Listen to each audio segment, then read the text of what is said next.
أعوذ بالله السميع العليم من الشيطان الرجيم من همزه ونفخه ونفثه بسم الله الرحمن الرحيم وإذا سألك عبادي عني فإني قريب أجيب دعوة الداع إذا دعان فليستجيبوا لي وَلْيُؤْمِنُوا بِي لَعَلَّهُمْ يَرْشُدُونَ۔ اور آپ سے جب بھی میرے بندے میرے متعلق سوال کریں تو یقیناً میں قریب ہوتا ہوں۔ پکارنے والے کی پکار جب بھی وہ مجھے پکارے اس کا جواب دیتا ہوں۔ انہیں بھی چاہیے کہ میری مانیں، مجھ پہ یقین رکھیں، اس سے ان کو ہدایت ملے گی۔ اللہ سے مانگنا، اللہ سے دعا کرنا، اللہ کے سامنے جھولی پھیلانا، یہ میری اور آپ کی زندگی کا مقصد ہے۔ صرف ایک نفلی عبادت نہیں، مقصد زندگی ہے۔ وَمَا خَلَقْتُ الْجِنَّ وَالْإِنسَ إِلَّا لِيَعْبُدُونَ مَا أُرِيدُ مِنْهُمْ مِنْ رِزْقٍ وَمَا أُرِيدُ أَنْ يُطْعِمُونَ۔ میں نے تو ان جنوں انسانوں کو اپنی عبادت کے لیے پیدا کیا۔ جتنی بھی عبادتیں ہیں، نماز، روزہ، مالی عبادت، زکوٰۃ، بہت بڑی عبادت حج بیت اللہ، تمام عبادات کا اگر خلاصہ بیان کیا جائے تو وہ دعا ہے۔ رسول اللہ صلی اللہ علیہ وسلم نے اسی لیے ارشاد فرمایا الدعاء هو العبادہ، عبادت تو نام ہی دعا مانگنے کا ہے۔ عبادت کی روح، عبادت کی حقیقت اللہ سے مانگنا ہے، کیونکہ قیام میں آپ کیا کرتے ہیں؟ اللہ کے سامنے ہاتھ باندھتے ہیں، رکوع میں آپ اللہ کے سامنے جھکتے ہیں، سجدے میں آپ اپنی پیشانی اللہ کے سامنے جھکاتے ہیں، حج میں آپ بیت اللہ کے طواف کرتے ہیں، چکر لگاتے ہیں، صفا مروہ کی سعی کرتے ہیں۔ تو ان تمام عبادتوں کی اصل روح یہ ہے کہ انسان پہچان جائے کہ ایک ہستی ہے جو علی کل شیء قدیر ہے، میری ہر بات کو سننے والا ہے، میری ہر ادا کو جاننے والا ہے، میرے دل کے دھڑکنوں کی خبر رکھتا ہے، میری آنسوؤں کو صاف کرتا ہے، ایک دروازہ ہے جو ہر وقت کھلا رہتا ہے، ایک ایسی ہستی ہے جو ماں باپ کی طرح میرا انتظار کرتی ہے، میں اس سے دور بھاگتا ہوں تو وہ دروازہ بند نہیں کرتا، میرے لیے اپنی رحمت کا دروازہ کھلا رہتا ہے۔ یہ ساری حقیقتیں اپنے جوبن پہ ہوتی ہیں دعا کے اندر۔ ہم اللہ کو یہ سمجھتے ہوئے کہ یا اللہ تو تو پوری کائنات کے نظام کو سنبھالنے والا ہے، میرا مسئلہ حل کرنا تیرے لیے مشکل ہی کیا ہے، میری پریشانی کا ازالہ کرنا تیرے لیے تو کوئی مشکل نہیں ہے۔ اس لیے سب سے پہلی بات دعا کے حوالے سے یہ ذہن میں رکھیے کہ دعا مقصد زندگی ہے، دعا روح زندگی ہے، دعا حسن زندگی ہے، دعا معنی زندگی ہے، دعا مقصد زندگی ہی نہیں بلکہ عبادت کی روح بھی ہے، عبادت کا بغض بھی ہے، عبادت کا نچوڑ اللہ سے مانگنا اور اللہ سے دعا کرنا ہے۔ دوسری بات، اللہ جتنی عزت دعا کی کرتے ہیں اتنی عزت اللہ کے نزدیک کسی اور چیز کی نہیں ہے۔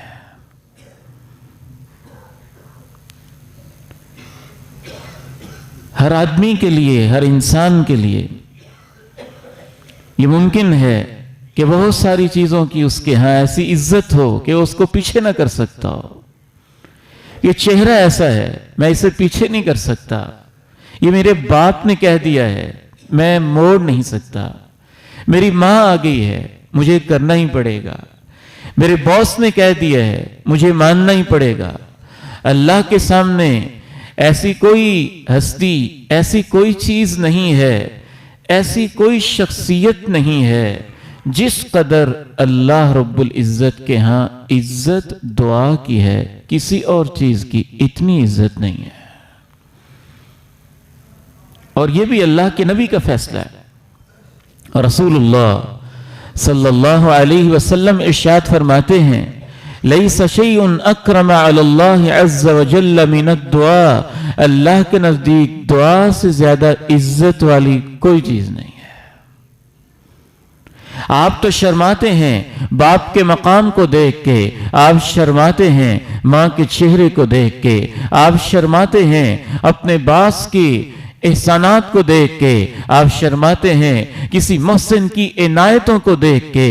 تو اللہ کے اوپر تو نہ کسی کا احسان ہے، اللہ کے سامنے نہ کوئی اپنا مقام جتلا سکتا ہے. تو اللہ کب شرماتا ہے؟ اللہ تب شرماتا ہے جب بندہ اللہ کے سامنے ہاتھ پھیلا دیتا ہے. رسول اللہ صلی اللہ علیہ وسلم ارشاد فرماتے ہیں، ان اللہ حیی کریم. بہت حیا والا ہے تمہارا رب، بہت کرم والا ہے تمہارا رب. یستحیی من عبدہ اذا رفع یدیہ ان یردہما صفرا. جب اس کا بندہ اس کے سامنے ہاتھ پھیلا دیتا ہے تو اللہ کو ان ہاتھوں کو خالی لوٹاتے ہوئے شرم محسوس ہوتی ہے. وَإِذَا سَأَلَكَ عِبَادِي عَنِّي فَإِنِّي قَرِيبٌ أُجِيبُ دَعْوَةَ الدَّاعِ إِذَا دَعَانِ فَلْيَسْتَجِيبُوا لِي وَلْيُؤْمِنُوا بِي لَعَلَّهُمْ يَرْشُدُونَ.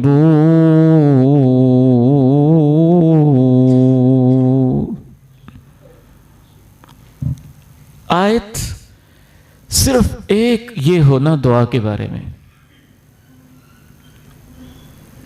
میرا دل اور احساس کہتا ہے کہ یہ ایک آیت ہی کافی ہے. کیا محبت ہے اس کے اندر. ذرا آپ نے اس کو اس طرح سننا ہے کہ آپ کا رب آپ سے کچھ کہنا چاہ رہا ہے. اس گناہگار کی تو زبان استعمال ہو رہی ہے، کلام رب کا ہے، اللہ کا بھیجا ہوا پیغام ہے. وَإِذَا سَأَلَكَ عِبَادِي عَنِّي فَإِنِّي قَرِيبٌ. میرے بندے، میرے بندے، یہ نہیں کہا بندے، میرے بندے میرے بارے میں پوچھیں تو یہ نہیں کہا ان کو کہہ دینا. اکثر مقامات پہ اللہ کے نبی علیہ السلام سے جب اللہ یوں کہتے ہیں، یہ پوچھتے ہیں تو اللہ کہتے ہیں ان کو کہہ دو، ان کو بتا دو. یسألونک عن الساعہ، یہ پوچھتے ہیں قیامت کے بارے میں، ان کو بتا دو. یسألونک عن الجبال، یہ پوچھتے ہیں پہاڑوں کے بارے میں، قل، ان کو بتا دو، ان کو اللہ اڑا دے گا. یسألونک عن المحیض، یہ آپ سے پوچھتے ہیں ناپاکی کے ایام کے بارے میں، ان کو بتا دو کہ یہ مسئلہ ایسے ہے. یسألونک عن الاہلہ، یہ پوچھتے ہیں آپ سے چاند کے بارے میں، ان کو بتا دو یہ ایسے ہے. لیکن جب اللہ نے یہ کہا یہ پوچھتے ہیں میرے بارے میں، تو اللہ نے درمیان میں فاصلہ بھی نہیں رکھا. یہ نہیں کہا آپ ان کو بتا دیں. اتنی محبت سے اللہ نے یہ فاصلہ بھی گوارا نہیں کیا، فوراً ہی کہہ دیا یہ میرے بارے میں پوچھتے ہیں، میں قریب ہوں. وَإِذَا سَأَلَكَ عِبَادِي عَنِّي فَإِنِّي قَرِيبٌ فَإِنِّي قَرِيبٌ أُجِيبُ دعوة الداع إذا دعان فليستجيبوا لي وَلْيُؤْمِنُوا بِي لَعَلَّهُمْ يَرْشُدُونَ۔ میرے بارے میں پوچھتے ہیں، یقیناً میں تو قریب ہوں۔ پھر مزید کہا میں جواب دیتا ہوں، پھر کہا دعا کرنے والے کا، پھر کہا جب بھی دعان مجھے دعا کرتا ہے، مجھ سے مانگتا ہے۔ مفسرین نے لکھا ہے کہ اس میں 5-6 حوالوں سے اللہ نے یہ بتانا چاہا ہے کہ اللہ کے ہاں دعا کا مقام کیا ہے، دعا کی عزت، دعا کی شان کیا ہے۔ جناب یونس علیہ السلام اپنی قوم کو سمجھا رہے ہیں، مسلسل سمجھانے کے بعد محسوس کرتے ہیں کہ میری بات نہیں مانتے، ناراض ہو کے بستی کو چھوڑ کے چلے جاتے ہیں۔ قوم یونس بھی کیا سمجھدار قوم ثابت ہوئی، انہوں نے دیکھا پیغمبر سمجھاتا رہا، ہم نے ان کی بات سمجھی نہیں، ہم نے ان کی بات مانی نہیں، وقت کا پیغمبر ناراض ہو کے چلا گیا ہے، عذاب آ جائے گا۔ پیغمبر کچھ ہستیاں ایسی ہوتی ہیں جب تک وہ ہوتی ہیں اللہ کا عذاب ٹلا رہتا ہے، تو وہ خوف زدہ ہو گئے کہ وقت کا نیک سب سے عظیم وقت کا پیغمبر وہ ہم سے چلا گیا ہے، ناراض ہو کے کہیں اللہ کا عذاب نہ آ جائے، اللہ کی پکڑ نہ آ جائے۔ جب انہوں نے دیکھا عذاب آ گیا ہے، گھٹائیں چھا رہی ہیں، کچھ نہ کچھ ہو جائے گا، بڑے ہی سمجھدار لوگ تھے۔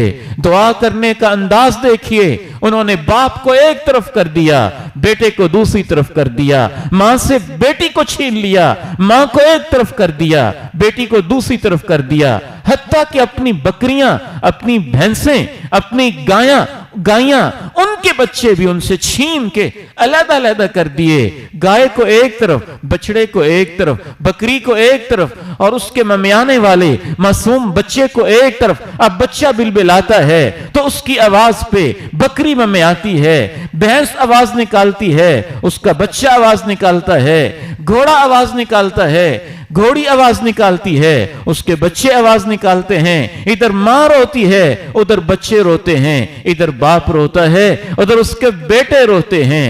اللہ کہتے ہیں کہ عذاب جو ان پہ آیا ہوا تھا، قوم یونس کی دعا کی وجہ سے ہم نے اس عذاب کو پیچھے کر دیا۔ بہت عزت ہے اللہ کے ہاں دعا کی۔ قل ما يعبأ بكم ربي لولا دعاؤكم فقد كذبتم فسوف يكون لزاما۔ قل ما يعبأ بكم ربي لولا دعاؤكم فقد كذبتم فسوف يكون لزاما۔ آپ ان سے کہہ دیجئے تمہاری دعا نہ ہوتی تو اللہ کو تمہاری کوئی پرواہ نہ ہوتی۔ وہ بڑا بادشاہ ہے، لیکن دعا سے اس کو اتنی محبت ہے کہ خود اللہ کہتے ہیں لو ان اولکم وآخرکم وَإِنسَكُمْ وَجِنَّكُمْ اجتمعوا فی سعید واحد، اگر تمہارے پہلے اور بعد والے، تمہارے جن اور انسان سب ایک میدان میں اکٹھے ہو جائیں اور پھر مجھ سے دعائیں کرنے لگ جائیں، اور جو کوئی مانگتا جائے میں اس کو دیتا چلا جاؤں، تو سب کو دینے کے بعد میرے خزانوں میں اتنی کمی نہیں آئے گی جتنی کمی اس وقت آتی ہے جب سمندر میں ایک سوئی کو ڈبو کے نکالا جائے، تو سوئی کو نکالنے سے اس کی نوک پہ جو پانی کا ذرہ لگا ہوتا ہے، جتنے اس ذرے سے سمندروں میں کمی آتی ہے، میرے خزانوں میں اتنی کمی بھی نہیں آتی ہے۔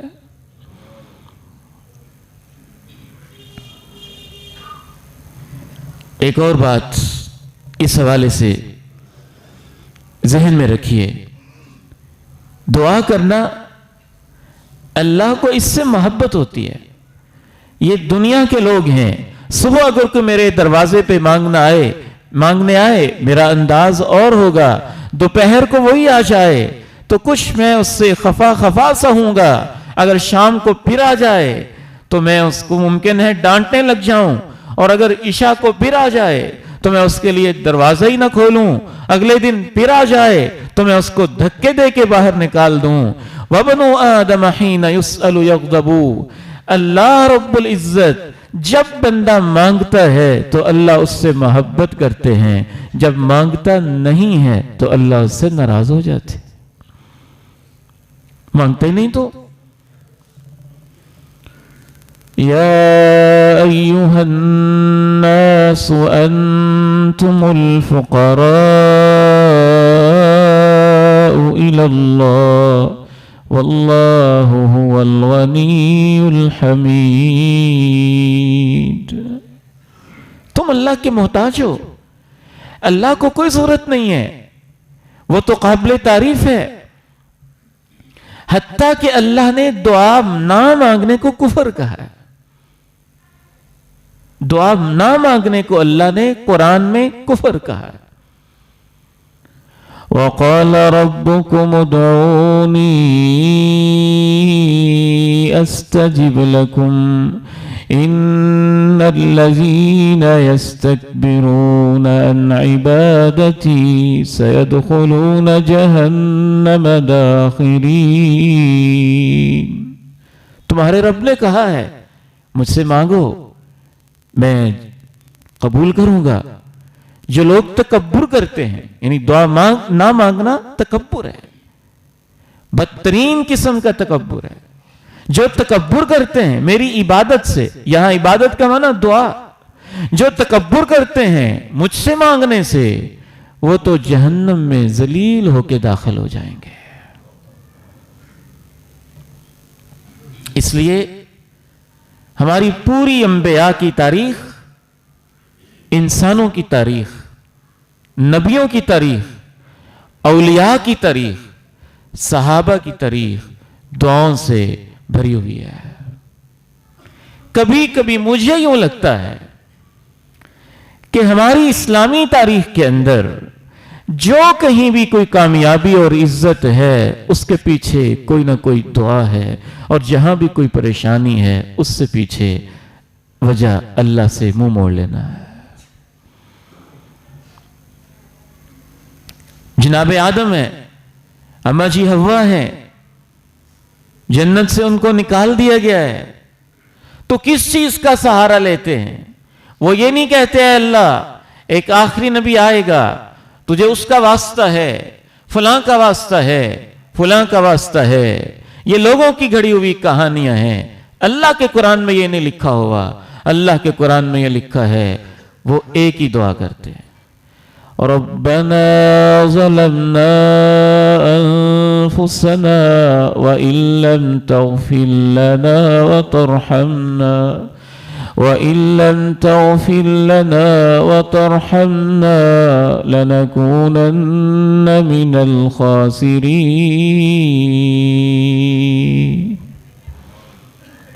ظلم ہو گیا ہے، غلطی ہو گئی ہے، معاف کرتے، غلطی ہو گئی ہے معاف کرتے۔ اگر تو نے معاف نہ کیا نقصان ہو جائے گا۔ واسطہ دینا ہے اللہ کو تو خود اللہ کا ہی واسطہ دو۔ یا اللہ تو غفور ہے، تو رحیم ہے، تو کریم ہے، تو قریب ہے، تو مجیب ہے، تو محبت کرنے والا ہے، ماں باپ سے زیادہ پیار کرنے والا ہے، تیرے نام بڑے خوبصورت ہیں، تیری صفتیں بڑی عظیم ہیں، تیری بادشاہتیں بہت بڑی ہیں، تو نے پوری کائنات کے نظام کو سنبھالا ہوا ہے۔ میرے مسئلے تو تیرے لیے معنی ہی کوئی نہیں رکھتے ہیں۔ اللہ کو مانگو، اللہ کو واسطہ دینا ہے تو خود اللہ ہی کا واسطہ دو۔ یہ بھی اللہ نے اپنے قرآن میں لکھا، وَلِلَّهِ الْأَسْمَاءُ الْحُسْنَى فَادْعُوهُ بِهَا۔ اللہ کے نام بہت خوبصورت ہیں، ان کے واسطے سے اللہ سے دعا کیا کرو۔ یا آپ واسطہ دینا چاہتے ہیں تو یا اللہ فلاں موقع تھا، تیری توفیق سے میں نے تیری ایک بات مانی تھی، تیری فرما برداری کی تھی، تو یہ بھی اصل میں اللہ کی اطاعت ہو رہی ہے، اللہ کی فرما برداری کا اللہ کو واسطہ دیا جا رہا ہے کہ یا اللہ تو نے حکم دیا، مجھے ماننے کی توفیق دی، تو انڈائریکٹ انڈائریکٹ تو یہ بھی اصل میں اللہ ہی کی ایک صفت ہی کا واسطہ ہے کہ اللہ ہی نے اپنے بندے کو اپنا حکم ماننے کی توفیق دی. جیسے غار میں پھنس گئے تھے تو ان تینوں نے کہا زندگی کی کوئی نیکی یاد کرو جو اللہ کا خوف تمہارے دلوں میں آیا ہو یا اللہ کی اطاعت کی ہو. وہ دعا کرتے گئے, اللہ نے پتھر کو پیچھے ہٹا دیا. نیک بندوں کا واسطہ نہیں دیا جاتا, ان سے دعا کروائی جاتی ہے جب وہ زندہ ہوں, جب وہ موجود ہوں. تو وہ بھی اللہ کو اللہ کی صفتوں کا ہی واسطہ دیتے ہیں. جب وہ زندہ اور موجود ہیں تو ان سے دعا کروائی جاتی ہے. کوئی ایک قرآن مجید کی دعا آپ کھول لیں, سورہ الفاتحہ سے لے کے الناس کی سین تک پڑھ لیں, کہیں بھی اللہ کو کسی شخصیت کا واسطہ دے کے کوئی دعا نہیں بتائی گئی ہے. آپ نماز پڑھتے ہیں, فرقہ واریت سے بالاتر ہو کر نماز کی ساری دعائیں دیکھ لیں. اللہ کے نبی علیہ السلام نے نماز کے اندر کوئی ایسی دعا نہیں سکھائی ہے جس میں اللہ کو کسی ہستی کا واسطہ دیا گیا ہو, کیونکہ اللہ کی ہستی بہت بڑی ہے. اس کے سامنے کوئی ہستی اتنی بڑی ہے ہی نہیں کہ اسے کہا جائے وہ تجھ سے بڑا ہے اور اس کی مان لے. اس کو واسطہ اس کے ناموں کا دیا جائے گا, اس کی صفتوں کا دیا جائے گا, اس کی عظمت کا دیا جائے گا, اس کی رحمت, اس کے تقدس کا دیا جائے گا. ہماری پوری تاریخ اسی طرح دعاؤں سے بھری ہوئی ہے. جناب ابراہیم علیہ السلام ہیں, ہمارے اوپر تو وہ مشکلیں آنا تو دور کی بات ہے, زندگی میں ہم نے کبھی اس طرح کی مشکلات کا سوچا بھی نہیں ہوگا جیسے جناب ابراہیم علیہ السلام پہ مشکلیں آئی ہیں. باپ نے گھر سے باہر نکال دیا ہے, اپنے علاقے کو چھوڑنا پڑا ہے, زندگی میں بڑی بڑی مشکلیں ہیں, بادشاہ وقت کا مخالف ہے, باپ بھی مخالف ہے, پوری دنیا مخالف ہے, انتظام کر دیا گیا ہے. کیسے لوگ بیٹھے ہوں گے تماشا دیکھنے کے لیے. دیکھتے ہیں آج ابراہیم کے ساتھ کیا ہوتا ہے. آگ کا الاؤ بھڑکا دیا گیا ہے, پوری عوام, وقت کا بادشاہ, سارے لوگ بیٹھے ہوئے ہیں. دیکھتے ہیں آج ابراہیم کے ساتھ کیا ہوتا ہے. جناب ابراہیم کے لیے وہ آگ کا الاؤ بھڑکایا گیا ہے کہ اس میں پھینکنے کی کسی کو ہمت نہیں ہے.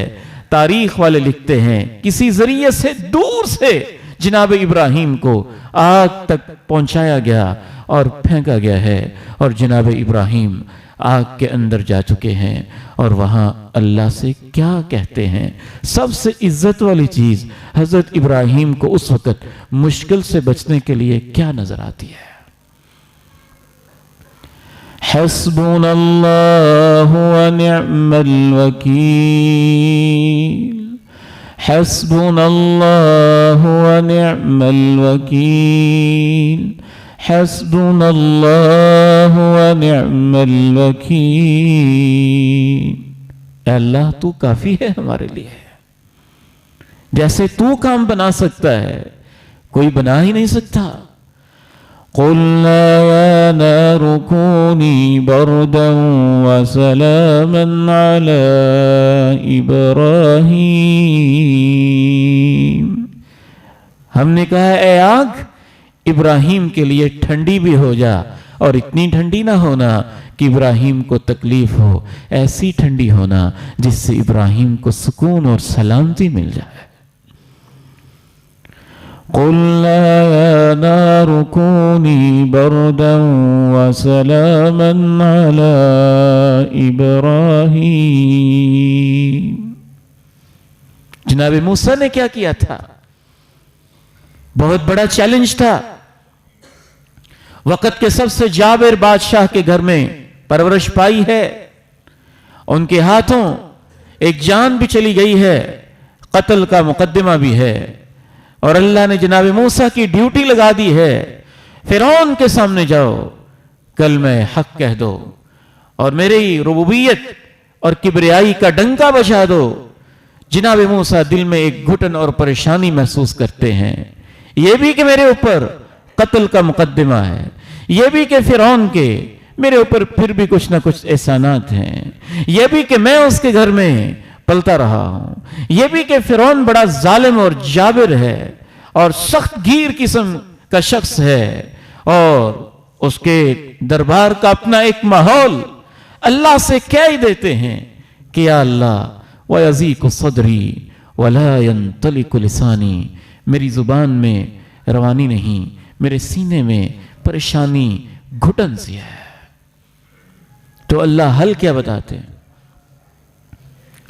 رب اشرح لی صدری ویسر لی امری واحلل عقدۃ من لسانی یفقہوا قولی۔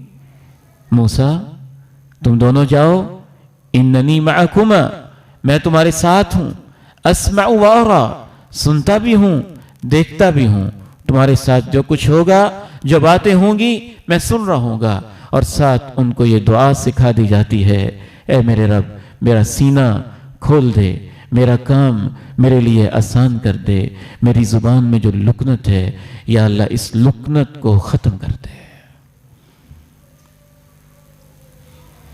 پوری تاریخ ہماری دعاؤں سے بھری ہوئی ہے۔ محمد کریم فداہ ابی و امی، میرے ماں باپ ان پہ قربان جائیں، مکی زندگی کے اندر مکہ مکرمہ میں جب مشکلیں آتی ہیں، پریشانی آتی ہیں، تکلیفیں آتی ہیں، پتھر مارے جاتے ہیں، ایڑیاں لہو لہان ہو جاتی ہیں، طائف کی وادی میں جاتے ہیں اور وہاں اوباش اور غنڈے آپ کے پیچھے لگا دیے جاتے ہیں، تو تاریخ اور سیرت کی کتابوں کو اٹھائیے، ان سے آپ پیچھے ہٹ کے اللہ سے جو خوبصورت دعا کرتے ہیں وہ بہت ہی پیارے الفاظ ہیں۔ اگرچہ سند میں ضعف ہے لیکن الفاظ اتنے پیارے ہیں کہ انسان ان کو پڑھ پڑھ کے اش اش کر اٹھتا ہے، حیران رہ جاتا ہے، اس کو پتہ چلتا ہے اللہ پہ یقین کیا ہوتا ہے، اللہ پہ ایمان کیا ہوتا ہے۔ مدینہ کی زندگی میں آپ چلے جاتے ہیں اور آپ کی زندگی میں بڑے بڑے چیلنجز میں سے مدینہ کی زندگی میں دو بہت بڑے چیلنج تھے۔ پہلا چیلنج بدر کا میدان تھا، 1000 کافر تھے اور ادھر تھوڑے سے مسلمان تھے، مٹھی بھر۔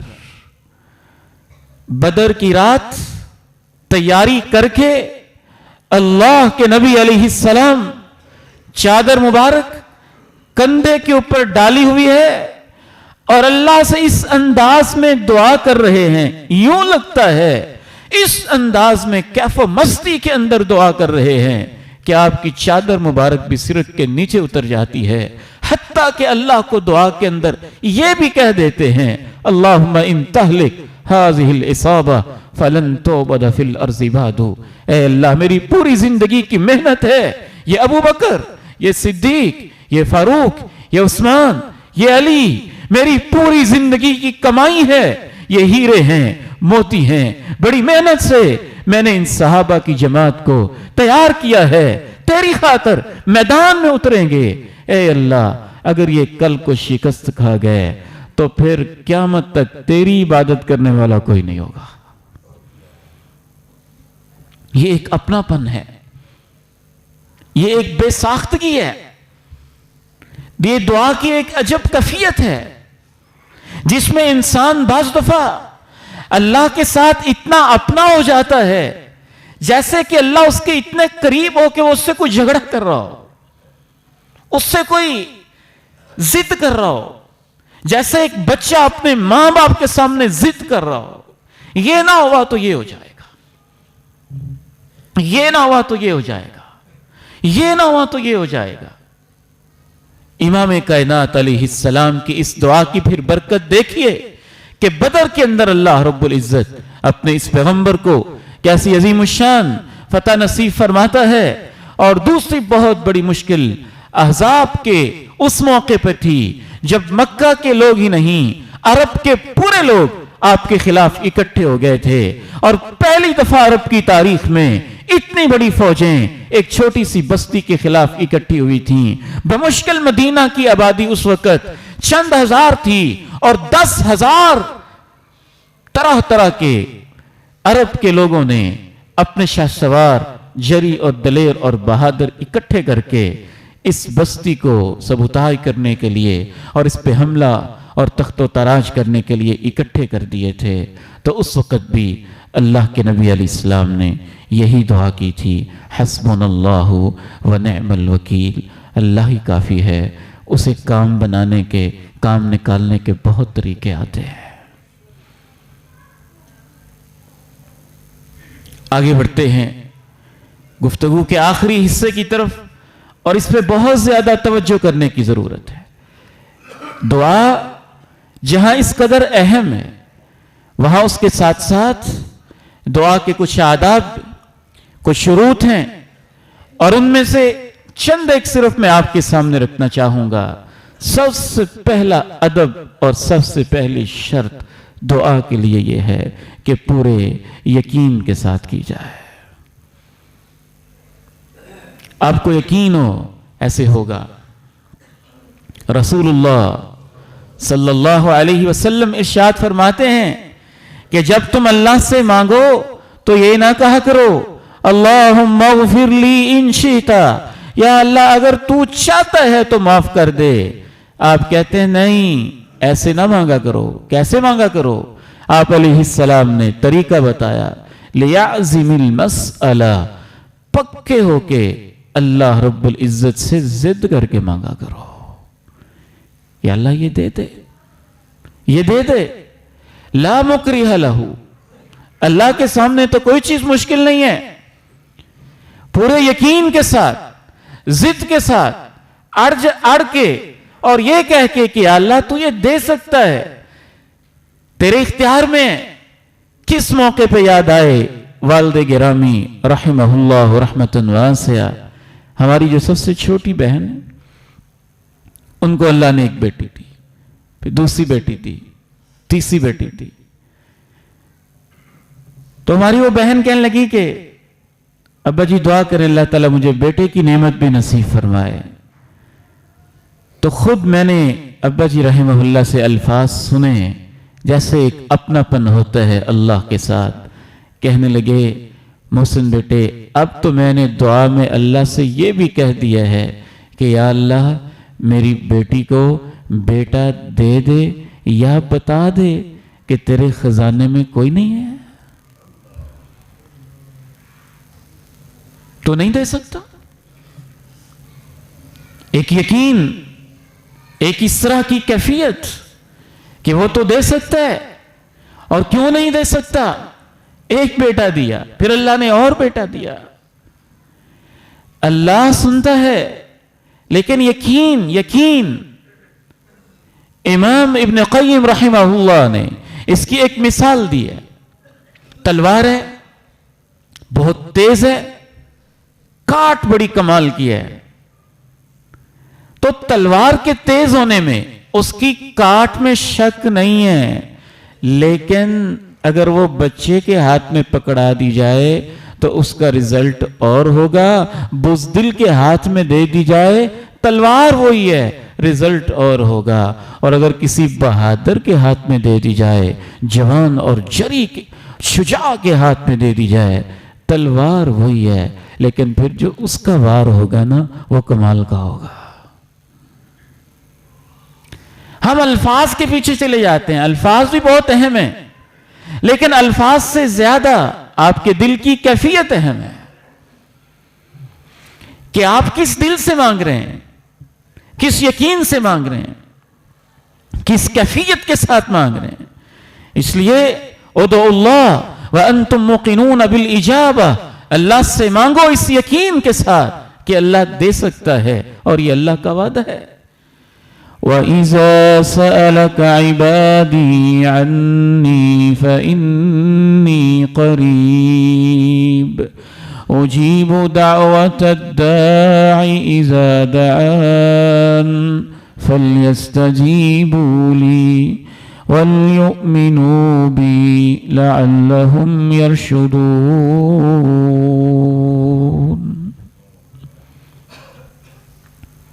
بالکل سب کچھ بند ہے، سجھائی نہیں دیتا کہاں جائیں، اندھیرا ہے، دیواریں ہیں، دروازے بھی نہیں ہیں، روشنی بھی نہیں ہے، ونڈو بھی نہیں ہے, کوئی کھڑکی نہیں ہے, کوئی سوراخ نہیں ہے, سجائی نہیں دیتا, یہاں سے کیسے نکلیں گے؟ اللہ کی عظمت کی قسم اٹھا کے کہتا ہوں, بندہ مومن ان حالات میں بھی اگر یقین سے کہہ دے تیرے لیے کیا مشکل ہے, تو اللہ تو آسمانوں کو پھاڑ کے, زمین کو شق کر کے اور چھت میں سوراخ کر کے بھی اللہ اس کے نکلنے کے انتظام پیدا کر دے گا. یہ کوئی تھوڑا اندھیرا تھا. جناب یونس چلے گئے ہیں, رب کی اجازت کے بغیر ناراض ہو کے کشتی میں سوار ہوئے ہیں. دجلہ کا دریا ہے, ٹھاٹھیں مارتی ہوئی لہریں ہیں, سوار ہوتے ہیں اور پھر بالآخر قرآن اندازی کے ذریعے ان کو چھلانگ لگانی پڑتی ہے یا دریا کے حوالے کر دیا جاتا ہے. مچھلی نگل لیتی ہے. مچھلی کا اتنا بڑا پیٹ, رات کے اندھیرے اور سمندر کی لہریں, پانیوں کے اندھیرے, اتنے اندھیروں کے اندر بھی جناب یونس نے پہلے تو سوچا ہوگا کہ میں تو مر چکا ہوں, لیکن جب ہوش آئی ہوگی تو ان کا ایمان, ان کا یقین کیسا ہے کہ وہاں بھی ایک ہی آواز لگاتے ہیں, لا الہ الا انت سبحانک انی کنت من الظالمین.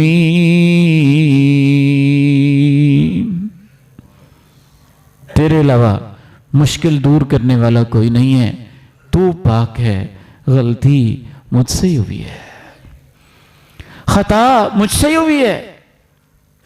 اللہ نے اپنے قرآن میں کہا ہے ہم نے یونس کو پریشانی سے نجات دے دی تھی, اور جو بھی ہمیں اس طرح پکاریں گے ہم ان کو نجات دیتے ہی رہیں گے, ہم ان کو بچاتے ہی رہیں گے. تو سب سے پہلی چیز اس کے اندر یقین ہے, یقین پختہ اور محکم ہونا چاہیے. اور دوسری اس کے اندر چیز اصرار اور ضد ہے. ایک آدھ دفعہ مانگ کے بندہ بھول نہ جائے, مانگتے ہی رہے, مانگتے ہی رہے, مانگتے ہی رہے. صبح مانگیں, شام مانگیں, دوپہر مانگیں, رات مانگیں, اٹھتے مانگیں, بیٹھتے مانگیں, چلتے مانگیں, لیٹتے مانگیں. ادعوا ربکم تضرعا وخفیا, آہستہ آہستہ, لوگوں کو دکھانے کے لیے نہیں, دل کے اندر سے گڑ گڑا کے اللہ سے مانگتے رہیں. اور تیسری اہم ترین چیز یہ ہے کہ جلدی نہ کریں, یہ نہ سمجھیں کہ میری دعا تو قبول ہوئی نہیں, کب تک مانگوں, کوئی نہیں ہوتی قبول. اگر آپ نے یہ کہہ دیا تو آپ ریجیکٹ ہو گئے. جب تک پوری نہیں ہوتی یقین کے ساتھ مانگتے ہی رہیں. آپ کا کیا خیال ہے؟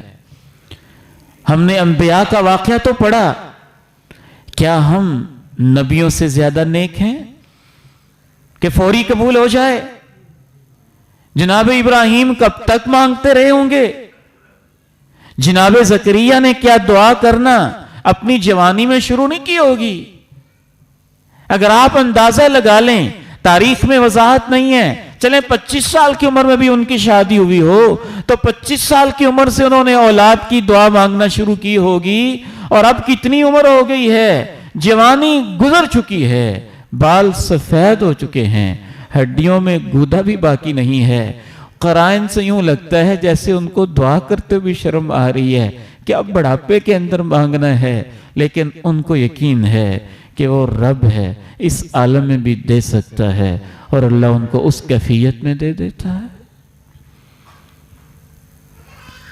وَزَكَرِيَّا إِذْ نَادَى رَبَّهُ نِدَاءً خَفِيًّا رَبِّ إِنِّي وَهَنَ الْعَظْمُ مِنِّي وَاشْتَعَلَ الرَّأْسُ شَيْبًا وَلَمْ أَكُنْ بِدُعَائِكَ